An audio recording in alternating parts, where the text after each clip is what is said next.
2025 May 5-ാം തീയതി നടന്ന Kerala public service കമ്മീഷനിൽ ചോദിച്ച ഒരു ചോദ്യമാണ് ചുവടെ ചേർക്കുന്നത്.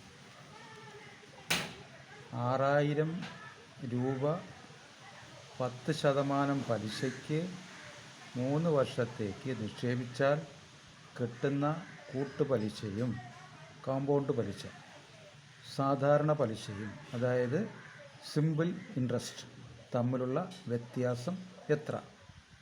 ഓപ്ഷൻ എ 180 രൂപ, ഓപ്ഷൻ ബി 156 രൂപ, ഓപ്ഷൻ സി 196 രൂപ, ഓപ്ഷൻ ഡി 186 രൂപ.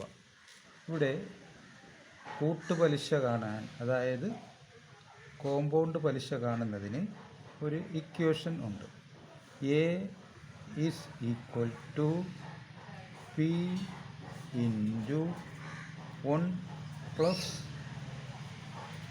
R divided by 100 the whole raised to n. ഇവിടെ A എന്ന്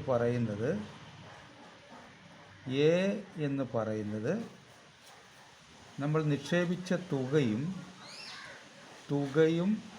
പലിശയും കൂടി കൂട്ടുന്നതാണ്. തുക അധികം പലിശ.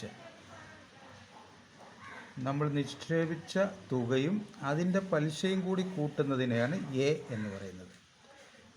പി എന്ന് പറയുന്നത് നിക്ഷേപിച്ച തുക എത്രയാണോ അത്. ഇവിടെ നിക്ഷേപിച്ച തുക എന്ന് പറയുന്നത് 6000 രൂപ. R എന്ന് പറയുന്നത് പലിശ നിരക്കാണ്.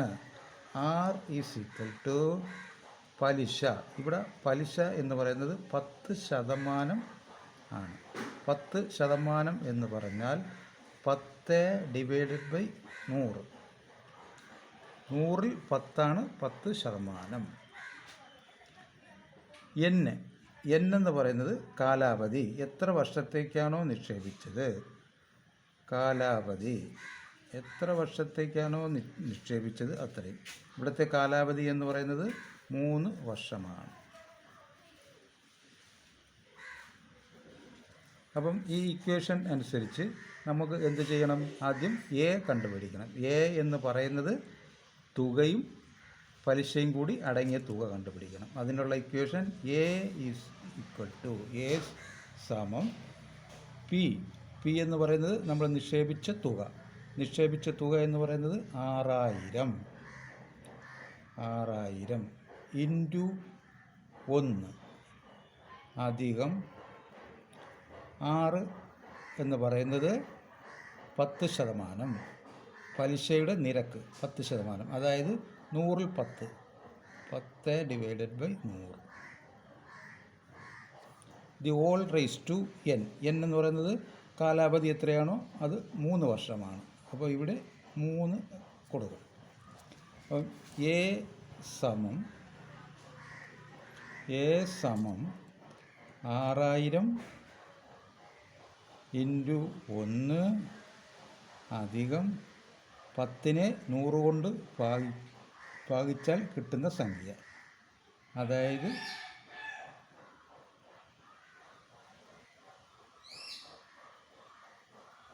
10നെ 100 കൊണ്ട് ഭാഗിക്കണം. ഒറ്റ 10 100 0.1 കിട്ടും. ഇൻറ്റു 3 സമം 6000 ഇൻറ്റു 1 അധികം 0.1. 1 അധികം 0.1 എന്ന് പറഞ്ഞാൽ 1.1 റൈസ് ടു 3. അപ്പോൾ എ സമം 6000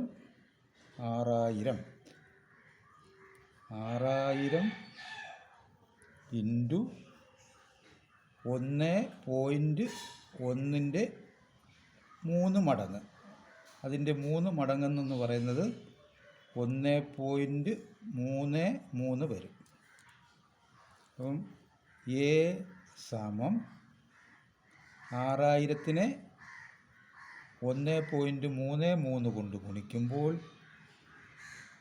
7986 കിട്ടും. അപ്പോൾ എ എന്ന് പറയുന്നത് തുകയും പലിശയും കൂടി അടങ്ങിയതാണ്. അപ്പം എ സമം 986. ഇവിടെ നമ്മുടെ തുക, നമ്മൾ നിക്ഷേപിച്ച തുക എന്ന് പറയുന്നത് 6000 ആണ്.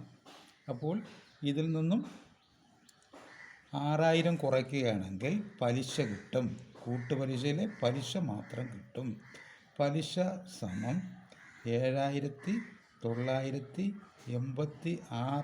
മൈനസ് 6000 സമം 1986.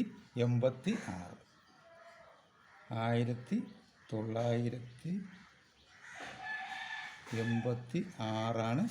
ഇതിൻ്റെ പലിശ മാത്രം. എ എന്ന് പറയുന്നത് 7986. എ എന്ന് പറയുന്നത് 7986 എന്ന് പറഞ്ഞാൽ അതിൻ്റെ തുകയും നമ്മൾ നിക്ഷേപിച്ച തുകയും പലിശയും കൂടി അടങ്ങുന്നതാണ്. അതിൽ നിന്നും നിക്ഷേപിച്ച തുക കുറയ്ക്കുകയാണെങ്കിൽ പലിശ മാത്രം കിട്ടും. ഇനി നമുക്ക് കാണേണ്ടത് സാധാരണ പലിശ. സാധാരണ പലിശ കാണാനുള്ള ഇക്വേഷൻ നമുക്കറിയാം. പലിശ കാണാനുള്ള ഇക്വേഷൻ പലിശ ഈസ് സമം നിക്ഷേപിച്ച തുക 6000 ഇൻറ്റു കാലാവധി 3 വർഷം, പലിശ നിരക്ക് 10%. 10% എന്ന് പറഞ്ഞാൽ 100-ൽ 10. 100-ൽ 10. ഇത് ഈ 100-ഉം ഇതിലെ 2 പൂജ്യവും കൂടി കട്ട് ചെയ്ത് പോയാൽ ഇവിടെ 60.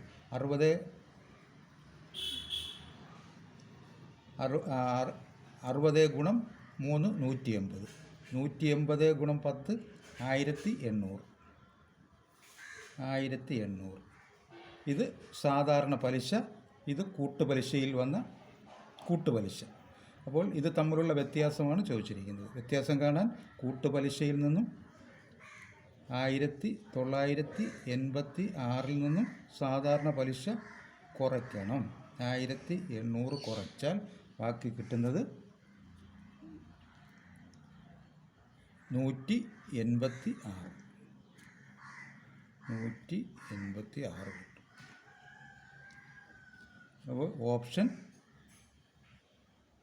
ഡി ആണ് ആൻസർ.